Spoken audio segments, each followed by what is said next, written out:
Estamos aqui para conversar sobre as formas de violência contra a mulher e os meios de identificação. E aí, para começar a nossa conversa, é importante vocês prestarem muita atenção nesses dados que a gente vai conversar aqui. Será que tudo é violência? A gente sabe que existe hoje esse discurso. Nossa, mas tudo é violência agora, tudo é agressão, tudo é violência doméstica. E na realidade, pessoal, tudo isso sempre foi violência. A diferença é que agora nós reconhecemos e que nós sabemos nomear. Essas práticas, elas já não eram adequadas desde sempre, só que ultimamente a gente passou a trabalhar esses conceitos, a dar visibilidade e a discutir essa questão.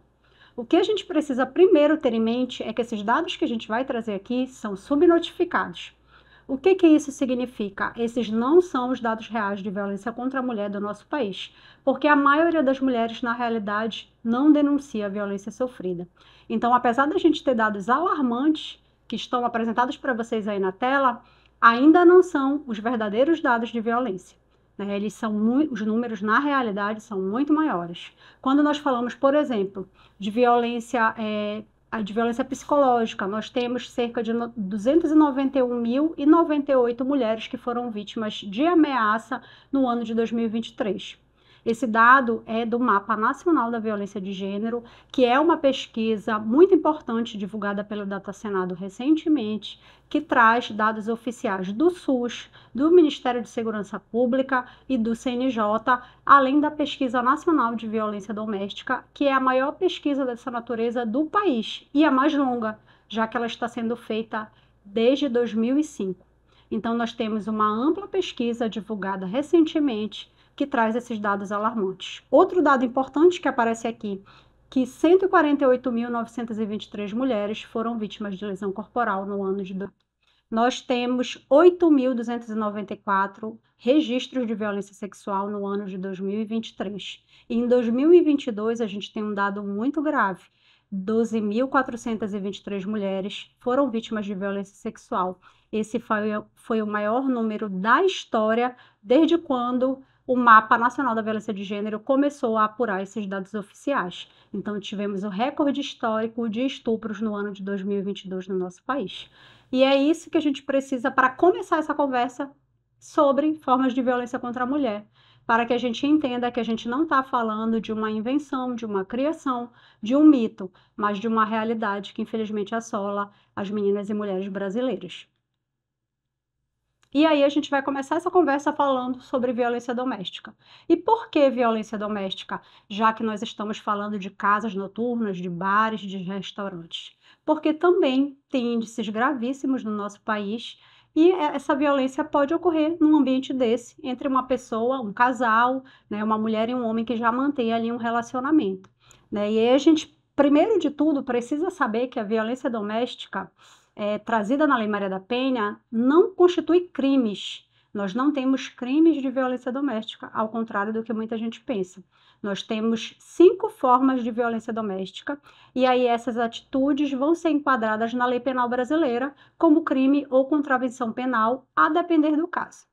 Né? E quais são essas 5 formas de violência doméstica? Primeiro de tudo, a gente tem a violência física, que é a mais evidente, a mais fácil de se identificar, que é essa violência que deixa marcas físicas, né, que é nítida, que é visível. Então, são os socos, são os empurrões, o beliscão, o puxão de cabelo, né, o tapa, são todas essas atitudes que vão ofender ali a integridade mesmo corporal daquela mulher, que vão atentar, né, contra essa integridade física dela, né? Então, é uma violência que é muito fácil de ser identificada porque você está vendo ali, né, nitidamente ocorrer. Outra violência é a violência sexual, e aí a gente tem o exemplo clássico do estupro, mas não é a única forma de violência sexual, já que todas as condutas que cerceiam a liberdade sexual da mulher, que violam os direitos sexuais dela, podem ser enquadradas como violência sexual. Por exemplo, quando a gente fala de obrigar essa mulher a presenciar ou participar de relações sexuais que ela não deseja. E aí eu estou num bar, eu estou numa festa, que situação eu posso ter dessa natureza, já que, né, não poderia haver um sexo ali público naquele local? Eu posso ter, por exemplo, um homem agressor que obriga a sua companheira a assistir ele se relacionando com outra mulher, né? Ele flertando com outra mulher, ele até ficando com outra mulher na frente dela, ali naquele ambiente. isso pode vir a configurar a violência sexual. A gente tem a violência patrimonial, que acaba muito esquecida, que é essa violência que está relacionada com o controle financeiro, mas também todas as atitudes que danificam, né, que destroem, que a atitude de jogar fora documentos pessoais dessa mulher ou mesmo instrumentos de trabalho. Então, vamos trazer um exemplo da violência patrimonial que pode vir a se configurar num ambiente de lazer, num ambiente de entretenimento. Digamos que nós temos ali uma blogueira acompanhada do seu namorado e ela está fazendo registros para publicar nas suas redes sociais, esse é o trabalho dela. E esse agressor se incomoda, começa a não gostar e pega o celular dela e arremessa no chão. Essa é uma prática que pode configurar a violência patrimonial, afinal, o celular dela ali é um instrumento de trabalho e ele está danificando justamente para impedir que ela execute esse trabalho. Então, essa violência também pode aparecer num ambiente, num estabelecimento de entretenimento. Nós temos também a violência moral, que é uma violência comum também de se verificar nesses ambientes, que são esses ataques contra a honra, contra a dignidade, contra a reputação dessa mulher. Então, é o agressor que vai acusar essa mulher de ter praticado algum tipo de crime, é o agressor que vai acusar essa mulher, vai imputar para ela alguma conduta que é moralmente reprovável, que publicamente vai fazer com que ela fique mal vista, vai, por exemplo, dizer que ela se prostitui, ou vai chamar ela de prostituta, vai chamá-la de vagabunda, né? Vai trazer esse tipo de ofensa, xingamentos, humilhações públicas, todas com o intuito de desmoralizar, de desqualificar, né? De prejudicar a imagem dessa mulher perante a sociedade. Essas são formas de violência moral que também podem vir a acontecer nesses ambientes.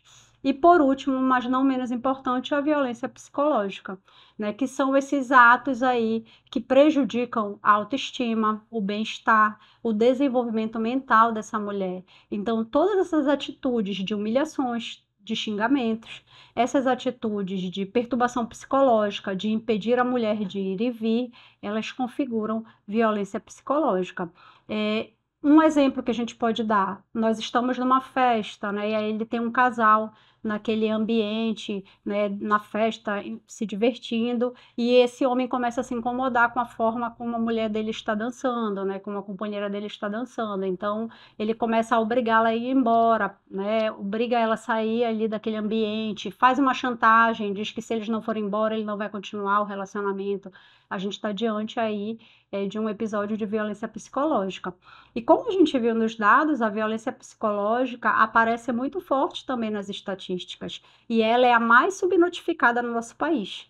Tem uma pesquisa da UFMG do ano passado, em parceria com a Universidade Federal de Pelotas e com a Universidade de Washington, nos Estados Unidos, que apontou que mais de 80% dos casos de violência psicológica no nosso país não são registrados. Quando você olha para os dados de saúde, o número de ocorrências de violência na saúde é 10 vezes maior do que o número de ocorrências nas autoridades policiais. Então, isso mostra, mais uma vez, como essa violência é comum, infelizmente, e apesar disso, sequer reportada, sequer é denunciada para as autoridades. E aí essas condutas de humilhação, né, de ridicularização, né, de tentar deixar a mulher desconfortável ali, constrangida, elas podem vir a configurar a violência psicológica. E agora nós temos que falar das formas de identificação. Como é que nós identificamos a violência doméstica ocorrendo nesses ambientes? Primeiro, com a ajuda desses conceitos que eu já trouxe para vocês. Então, se você já sabe quais são as formas de violência doméstica, essas 5 formas, física, patrimonial, psicológica, moral e sexual, fica mais fácil de você treinar a sua equipe para acompanhar e estar atenta ali ao ambiente e visualizar essas situações. E o que é importante também? Saber que só ocorre violência doméstica quando nós estamos falando de um relacionamento amoroso ou vínculos familiares. Então, essa violência doméstica vai se caracterizar, ainda que seja numa boate, porque nós estamos diante de um casal que tem uma relação íntima de afeto. Ou então nós estamos diante de um pai ou de um irmão dessa vítima que obriga ela, né, comete alguma atitude agressiva contra ela pelo fato de ser pai, de ser irmão, né, de ser parente dessa mulher. É aí que a gente vai ter a identificação da violência doméstica ocorrendo nesses ambientes de lazer, em casas noturnas, em restaurantes e bares. E aí agora a gente vai falar sobre a violência sexual. Afinal, quando a gente fala desses espaços de entretenimento e de lazer, principalmente onde há o consumo de álcool, a gente fala mais de crimes de natureza sexual. E aqui, de fato, a gente vai falar de crimes. Não é possível falar de todos, até por conta do tempo, mas nós selecionamos aqui os principais que podem ocorrer nesse tipo de ambiente e que você, enquanto estabelecimento aí que está obrigado por lei, deve ficar atento para respeitar as regras aí do decreto estadual que já está em vigor. O que é a chave quando a gente fala de violência sexual? O consentimento. O que é o consentimento? O consentimento é justamente a permissão, a autorização. Por que isso é a chave em crimes de violência sexual? Porque se tratam de crimes onde não há o consentimento dessa vítima. Ou seja, essa mulher não está autorizando essa conduta, ela não está permitindo, ela não quer essa interação, ela não quer esse contato e ela está sendo obrigada a aceitar. E uma coisa que é essencial pensar quando se fala de consentimento, nem sempre ele vai ser expresso. Não necessariamente essa mulher vai dizer não quero, pode ir embora, não necessariamente ela vai se afastar daquele homem ou mesmo pedir que ele se afaste, porque muitas vezes ela está acuada, está tímida, está se sentindo insegura ali naquele espaço ou com aquela abordagem. Então é muito importante a equipe aí do estabelecimento estar atenta para ter a clareza de observar esse tipo de conduta. Esse não precisa ser expresso para se configurar a violência sexual. E aí nós vamos tratar dos crimes.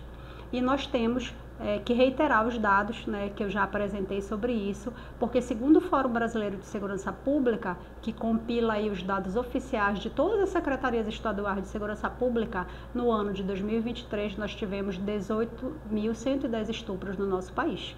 Foi um recorde, mais uma vez.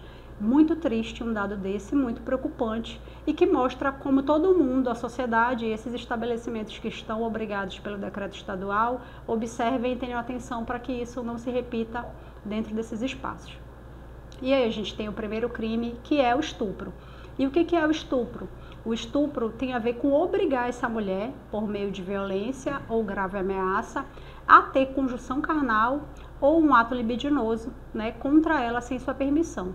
E do que a gente está falando? Quando a gente fala de grave ameaça, por exemplo, podemos citar constranger essa mulher com a publicação de uma foto. Então, eu tenho uma foto íntima e, olha, eu vou vazar essa foto se você não quiser aqui ter uma relação sexual comigo. Essa pode ser considerada uma ameaça, né? E aí a mulher vai se sentir obrigada a ter aquela relação.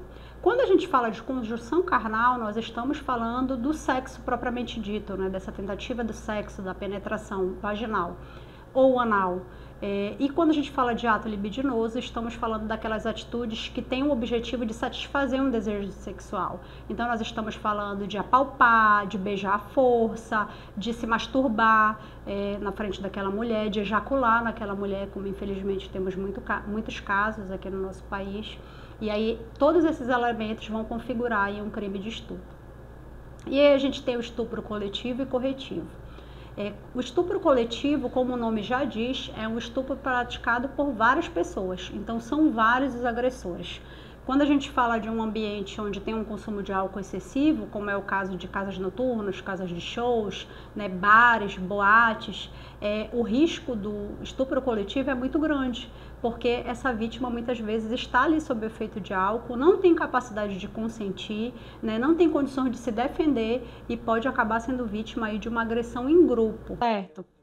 Essa foto, por exemplo, que está aparecendo aí na imagem para vocês, é da boate em Milão, onde aconteceu um caso envolvendo um jogador famoso brasileiro.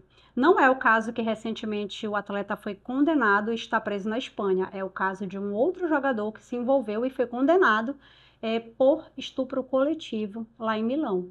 Esse jogador está no Brasil e, ao que tudo indica, ele inclusive veio para o país para não ser preso.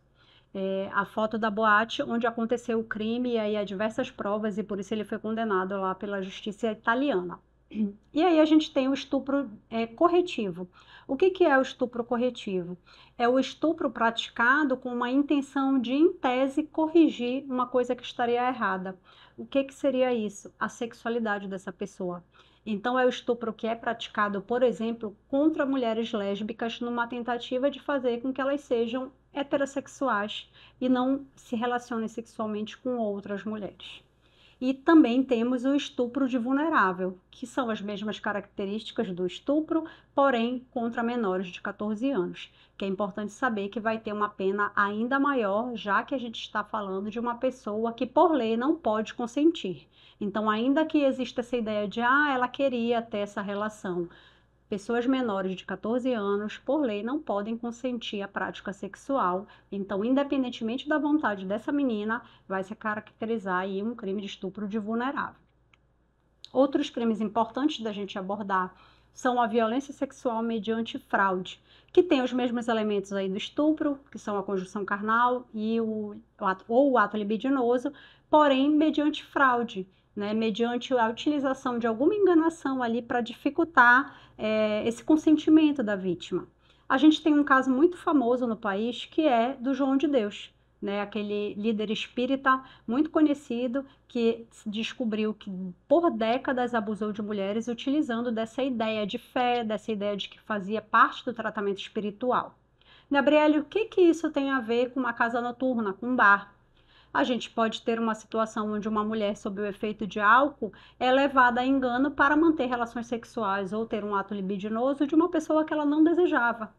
Parece uma coisa muito estranha, um exemplo muito absurdo, mas a gente tem registros de condenação criminal de um homem que um amigo dele mantinha relações com uma moça e aí ele, se aproveitando que ela estava bêbada, agiu como se fosse o amigo e manteve relações sexuais com ela, fazendo ela acreditar que ela estava tendo relações sexuais com o homem que ela desejava.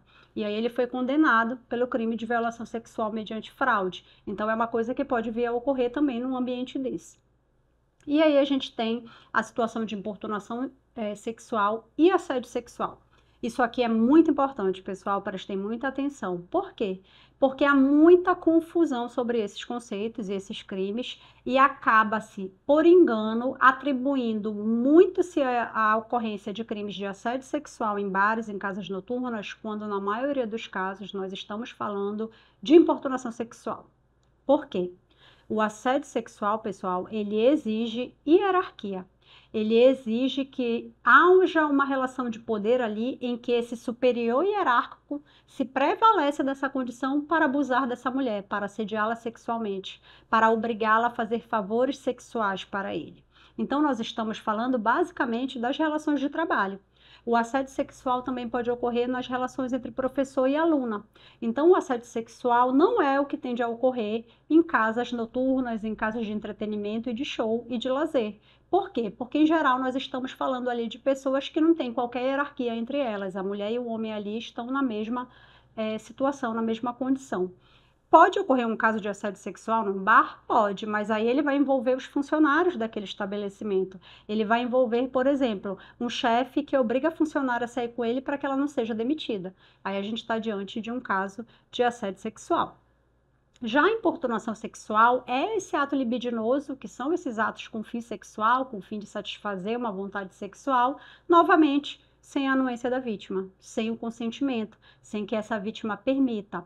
Então, aquilo que acontece no carnaval, aquilo que acontece nas boates, do homem que passa a mão, né, nas partes genitais da mulher, né, que passa a mão nos seios dessa mulher, que puxa o cabelo dela, que tenta beijá-la, nós estamos falando aí de casos de importunação sexual, já que estamos falando de pessoas entre as quais não existe uma hierarquia. Então, por que é importante falar isso? Às vezes as pessoas questionam, mas é tudo crime, não importa, não faz diferença. Faz muita diferença, porque isso pode prejudicar, por exemplo, a apuração adequada do crime.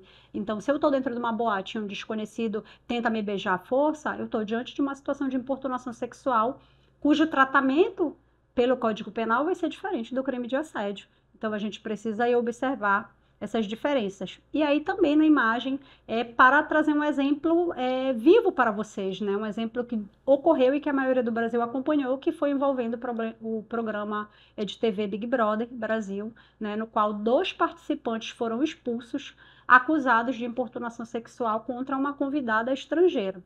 Nessa imagem aí que está sendo veiculada, vocês podem ver nitidamente que ela tenta tirar os braços do cantor do corpo dela, e foram várias tentativas nesse sentido durante a noite, além de um outro participante que ficou tentando também beijá-la à força. Então, os dois acabaram sendo expulsos e estão sendo investigados e processados pelo crime de importunação sexual. Nós temos outros dois crimes que precisam ser tratados, principalmente quando a gente fala da era das redes sociais, né? São crimes que não existiam no passado porque o ordenamento jurídico vai acompanhando a mudança social. Se antes a gente não tinha a facilidade dos celulares, da internet, de gravar, de filmar cenas, hoje o celular nos permite ter isso. Então, os crimes também vão se sofisticando. E aí a gente tem o registro não autorizado da intimidade sexual, que se trata de produzir, fotografar, filmar ou registrar por qualquer meio que seja cenas de nudez ou ato sexual ou ato libidinoso de caráter íntimo e privado. Então, eu estou falando ali de uma cena que não era pública, de uma cena que estava ali num espaço discreto, num espaço onde não tinham outras pessoas presenciando. E eu estou falando da divulgação dessas cenas sem autorização. O que que isso, Gabriele, tem a ver com uma boate, um bar? Digamos que eu tenho uma mulher que está ali ficando com um cara naquela festa e ela resolve ir ao banheiro e fazer umas fotos sensuais dentro do banheiro e enviar para aquele homem. E esse homem compartilha essas fotos com um grupo de amigos que está ali acompanhando ele. E começa a ridicularizar, começa a fazer piadas, ou começa mesmo a se vangloriar disso. Olha essa foto que ela me mandou, olha aqui como ela tá, olha aqui ela pelada, né? Esse tipo de conduta vai se enquadrar aí no crime de registro não autorizado, uma vez que ela não permitiu que essas fotos fossem divulgadas e ele está divulgando uma cena aí íntima, né? Uma cena de nudez, que a gente sabe como vai repercutir para as mulheres, que quando tem esse tipo de conteúdo viralizado, acabam tendo efeitos muito negativos sobre a sua vida. E aí é importante dizer que quem pratica montagens também dessa natureza comete o mesmo crime. Então, digamos que um cara fique com uma mulher numa festa, tire uma foto dela e manipule essa foto para fazer parecer que ela estava nua, né? E compartilha essa montagem. Ele também está cometendo o crime, ainda que seja uma montagem, que não seja uma foto original, um vídeo original. Também comete o crime de registro não autorizado e vai ter que responder aí penalmente por isso. E aí a gente também tem a divulgação da cena de estupro de vulnerável, cena de sexo ou pornografia. E aí se trata de oferecer, trocar, disponibilizar, colocar à venda, distribuir, publicar ou divulgar cenas de sexo, de nudez, de pornografia ou de estupro. Toda a divulgação é crime. Então, ainda que eu não tenha praticado aquela conduta do estupro, ainda que eu não tenha cometido aquele ato de importunação sexual, se eu recebo um vídeo e compartilho com os meus amigos e divulgo ali na festa, olha essa mulher que está aqui, olha aqui essa situação, eu estou cometendo também um crime, que é este crime da divulgação. E quando a gente fala das cenas de sexo, de nudez e pornografia, a gente fala da divulgação não autorizada. Então, isso não vai atingir, por exemplo, uma mulher que eventualmente tenha feito uma cena de sexo e tenha decidido publicar essa cena. Isso aí tem a ver, mais uma vez, com consentimento. Se essa mulher não autorizou, não permitiu que aquela cena fosse divulgada, se ela compartilhou somente com aquele homem, ou se ela permitiu que ele gravasse aquele momento, que só estavam os dois, e não informou, ele não informou que isso seria divulgado, que ele seria compartilhado e ela não deu qualquer tipo de permissão, a gente está, sim, diante de um crime. E aí, já encaminhando para a conclusão, como identificar?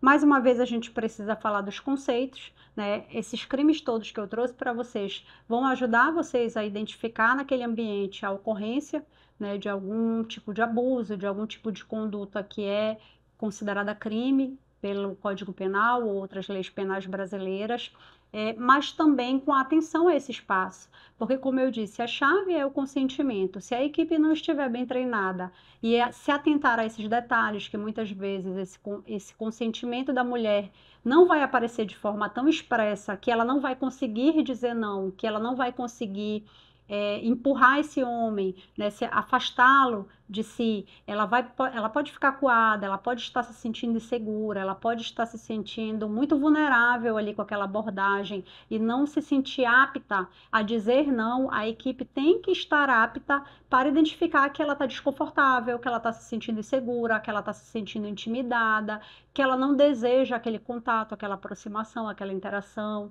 aquela abordagem daquele homem. Então, ter essa visão sobre o consentimento, esse estudo, esse debate sobre o consentimento é muito importante para que vocês possam identificar os crimes de natureza sexual. E para que nós possamos encerrar, o importante é que vocês tenham em mente que nós estamos falando de crimes graves, de condutas graves, e que é muito preciso que a sociedade se envolva e vocês, como estabelecimentos comerciais que têm esse dever por um decreto estadual, estejam aptos a identificar esse tipo de conduta e a agir para impedir que mulheres sejam vítimas.